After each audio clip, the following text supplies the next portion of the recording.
نحمده ونصلي على رسوله الكريم اما بعد فاعوذ باللہ من الشیطان الرجیم بسم اللہ الرحمن الرحیم واللہ غفور الرحیم سورہ توبہ الا هو العزیز الغفار سورہ زمر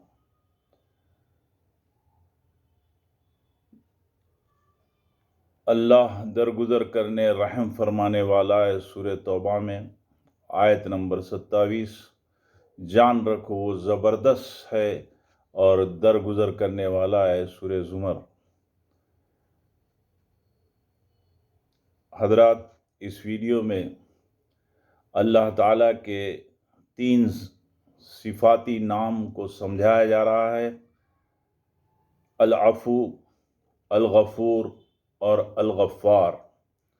یہ ساری گفتگو ہم عبداللہ صدیقی کی کتاب اسماء الہی میں غور و فکر کا نایاب طریقہ میں سے سنا رہے ہیں، جو عظیم بک ڈپو دیوبند میں دستیاب ہے، اور سارے دینی مدارس کو یہ کتاب تحفتاً دی جا رہی ہے۔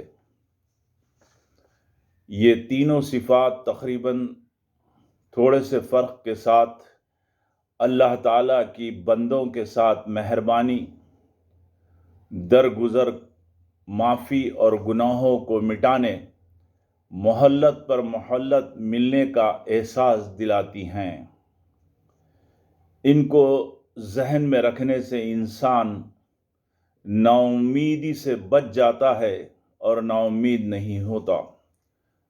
عفو کے معنی غلطیوں کو معاف کرنے والا، درگزر کرنا، غلطی پر سزا اور عذاب نہ دینا، مہلت پر مہلت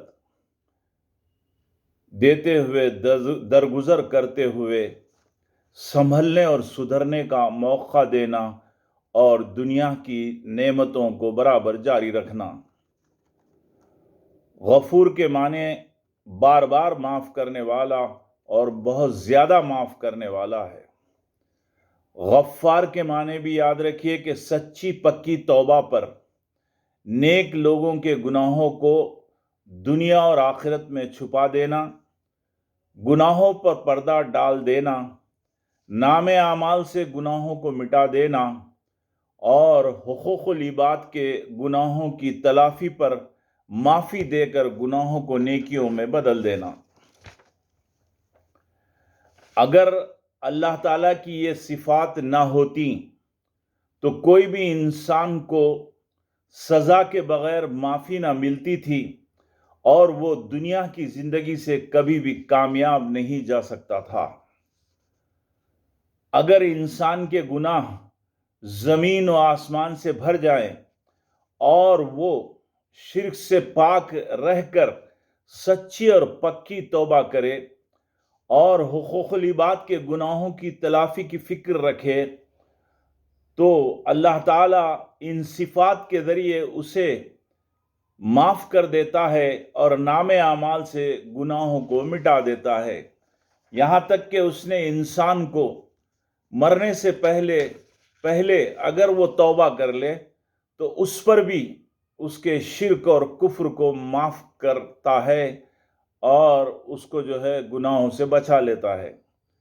جو لوگ ان صفات سے واقف نہیں ہوتے، وہ گمراہ ہو کر پیشواؤں کے پاس جاتے ہیں اور ان کے سامنے اپنے گناہوں کا تذکرہ کرتے ہیں، تو وہ پیشوا ان کو کچھ جرمانہ لگا کر دنیا کی عدالتوں کی طرح ان کو معافی دے دیتے ہیں، یا پھر معاف کروانے کا وعدہ کرتے ہیں۔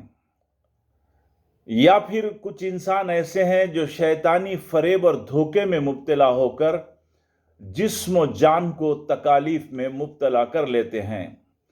اللہ کی ان صفات کی پہچان نہ رکھنے سے انسان زندگی میں عفو، درگزر، معافی، تحمل، برداشت، صبر والی صفات کی نقل نہیں کر سکتا۔ جن انسانوں کو اپنے مالک کی پہچان ان صفات کے ذریعے نہیں ہوتی، وہ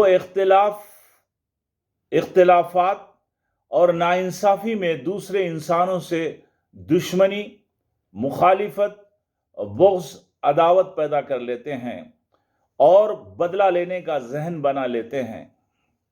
مشرکین مکہ کی زندگیوں پہ اگر آپ غور کریں گے تو وہ لوگ ان صفات سے واقف نہ ہونے کی وجہ سے عفو درگزر، تحمل، برداشت اور صبر سے محروم تھے اور خاندان در خاندان برسوں لڑتے تھے، دشمنی جاری رکھنے، بدلہ لینے کے لیے ایک انسان کے بدلے 10 انسانوں کی جان لے لیتے تھے۔ آج بھی وحی الہی سے محروم انسانوں کا یہی حال ہے۔ اللہ تعالیٰ انسان کی تمام جہالتوں، دشمنیوں کو ختم کرنے، اپنی ان صفات کے ذریعے معافی اور درگزر کی تعلیم دینے ان صفات کو دنیا میں نازل کیا ہے، اور دنیا کی زندگی میں نافرمان باقی انسانوں کے ساتھ وہ بار بار انہی صفات کا اظہار کرتا رہتا ہے تاکہ ایمان والے بھی اپنی زندگی کے ہر شعبے میں منفی حالات میں ان پر نظر رکھ کر ان صفات کی نقل کرتے رہیں۔ وہ اپنے ایمان والے بندوں میں ان صفات کو پیدا کرنا چاہتا ہے۔ یہ صفات انسانی اخلاق کا نور، حسن، خوبصورتی اور زیور ہیں۔ ان صفات کی نقل وہی شخص کر سکتا ہے جو بڑے ظرف والا، برداشت کرنے والا، نرم مزاج، نرم طبیعت والا ہو۔ یاد رکھیے کہ معاف کرنا بدلہ لینے سے 1000 گنا اور 1000 مرتبہ بہتر عمل ہے۔ ان صفات پر عمل کرنے سے دوسرے انسانوں کی ظلم و زیادتیوں، ناانصافیوں کو بھولنے، معاف کرنے کی صلاحیت پیدا ہوتی ہے، اور انسان فساد، جنگ، بدلہ لینے، لڑائی جھگڑوں، خاندانی دشمنی سے بچ جاتا ہے اور آپس میں انس اور محبت کو برقرار رکھ سکتا ہے۔ بخاری کی ایک حدیث ہے جس کا مفہوم یہ ہے کہ رسول اللہ صلی اللہ علیہ وسلم نے فرمایا، اذیت ناک باتیں سننے کے باوجود ان پر صبر کرنے والا اللہ تعالیٰ سے بڑھ کر کوئی نہیں۔ انسان اس کی اولاد قرار دیتا ہے یا دوبارہ زندہ کرنے کا انکار کر کے اسے جھٹلاتا ہے، مگر پھر بھی انہیں عافیت اور رزق دیتا رہتا ہے۔ ان صفات کی نقل کرنے سے انسان تعلقات کو توڑنے اور ایک دوسرے سے دور ہونے سے بچ سکتا ہے۔ بغض، عداوت، کینہ، کپٹ، برسوں کی دشمنی ختم ہو جاتی ہے۔ سخت سے سخت دشمن شرمندہ ہو کر دوست بنتا ہے، جس کو اللہ تعالیٰ نے خود قرآن مجید میں ان آیات کے ذریعے بیان کیا۔ اعوذ باللہ من الشیطان الرجیم، بسم اللہ الرحمن الرحیم، وَلَا تَسْتَوِي الْحَسَنَةُ وَلَا سَيِّئَةُ ادْفَعْ بِالَّتِي هِيَ أَحْسَنُ فَإِذَا الَّذِي بَيْنَكَ وَبَيْنَهُ عَدَاوَةٌ كَأَنَّهُ وَلِيٌّ حَمِيمٌ۔ ترجمہ یہ ہے کہ نیکی اور برائی برابر نہیں ہوتی، تم برائی کا دفع ایسے احسن طریقے سے کرو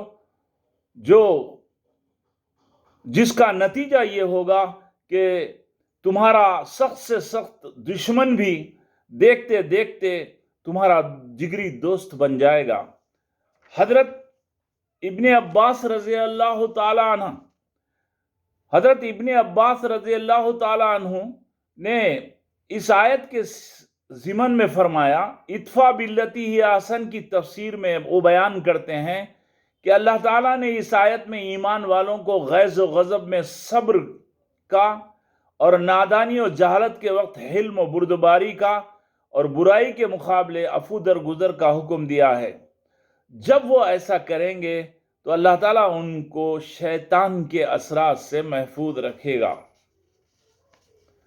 حضرات، ان صفات کو سمجھنے کے لیے ہمیں اپنے آقا حضرت محمد صلی اللہ علیہ وسلم کی زندگی کے واقعات پر بھی نظر رکھنا چاہیے، تبھی ہمیں یہ سمجھ میں آئے گا کہ رسول اللہ صلی اللہ علیہ وسلم اللہ کی ان صفات پر نقل کیسے کرتے تھے اور ان کا فائدہ آج ہمیں کیسا مل رہا ہے۔ غور کریں۔ فتح مکہ کے بعد مشرکین مکہ کعبۃ اللہ کے اطراف خوف و ہراس ہیبت میں خاموش اپنے مستقبل کے بارے میں سننے ٹھہرے ہوئے تھے۔ چاروں طرف خاموشی، سناٹا چھایا ہوا تھا۔ یہ وہی لوگ تھے جنہوں نے آپ کو جھٹلایا تھا، گالیاں اور تانے دیتے تھے، کعبۃ اللہ میں اللہ واحد کی عبادت کرتے وقت گلے میں چادر ڈال کر مارا پیٹا تھا، عبادت کرنے نہیں دیتے تھے، اور حالت نماز میں اونٹ کی اوجڑی لا کر ڈال دی تھی۔ آپ کے گھر میں گندگی پھینکتے تھے، راستے چلتے وقت یا جس راستے سے آپ گزرتے تھے وہاں کانٹے اور کچرا بچھا دیا کرتے تھے، پتھروں سے مار کر لہو لہان کیا تھا، آپ کے عزیزوں کی لاشوں کا مصلح کیا تھا، کلیجہ چبایا تھا۔ 3 سال تک شعیب ابی طالب میں قید کر کے بھوک اور فاقوں میں مبتلا کیا تھا۔ آپ کے صحابہ کو گرم ریت پر لٹھاتے ہوئے مارتے اور قتل بھی کیا تھا، اور گھروں پر قبضہ بھی کر لیے تھے۔ ننگی پیٹھ گرم پتھروں پر لٹھا کر گھسیٹتے تھے، قتل کا پروگرام بنائے، وطن سے بے وطن کر کے ہجرت کرنے پر مجبور کیا تھا، اور سارے قبیلے کے لوگ مل کر آپ کے گھر کا محاصرہ کر کے آپ کو قتل کرنا چاہتے تھے۔ ہجرت کے دوران گرفتار کرنے پر 100 اونٹ انعام دینے کا اعلان کیا تھا، اور ہجرت کے باوجود مدینے میں سکون سے رہنے نہیں دیا، اور جنگ احد میں سختی کے ساتھ زخمی کیا۔ آپ کے دندان مبارک شہید ہوئے، آپ کا ہونٹ اور چہرہ زخمی ہوا۔ جنگ خندق میں 10,000 فوج کو لا کر اسلام کو مٹانا چاہتے تھے، اور بہت سے صحابہ کو بدلہ لینے کے لیے انہوں نے خرید کر قتل بھی کیا۔ اس کے باوجود اللہ کے رسول نے اللہ کی ان صفات کی نقل میں سارے مشرکین مکہ کو عفو درگزر کرتے ہوئے معاف کر دیا، امن دے دیا، اور ان کی زیادتیوں ظلم کو بھول گئے۔ ان صفات کی نقل کر کے آپ نے ان کے جسموں کو قتل نہیں کیا بلکہ روحوں کو غلام بنا لیا۔ ذرا غور کیجئے کہ اگر اللہ کے رسول صلی اللہ علیہ وسلم اللہ کی صفت المنتقم، بدلہ لینا اور قہر کو نازل کرنے کی نقل کرتے، اور ان صفات کی نقل کرتے ہوئے انتقام لیتے، تو پتہ نہیں کتنے ہزار لوگ شرک، کفر اور منافقت میں قتل کر دیے جاتے۔ ان کو معاف کرنے، درگزر کرنے سے وہ لوگ ایمان قبول کیے، اور پھر آہستہ آہستہ ان کی نسلیں پوری دنیا میں پھیل گئیں، جس کی وجہ سے آج ہم تک دین پہنچا اور پوری دنیا میں دین پھیل رہا ہے۔ یہ سب اللہ کی ان صفات کا فیض ہے۔ اللہ تعالیٰ نے بنی اسرائیل کے حالات بیان کر کے ہمیں یہ تربیت دی کہ کئی مرتبہ بنی اسرائیل پر عذابات آتے گئے، اور وہ بار بار حضرت موسیٰ سے جھوٹا وعدہ کرتے تھے، پھر انکار کر دیتے تھے۔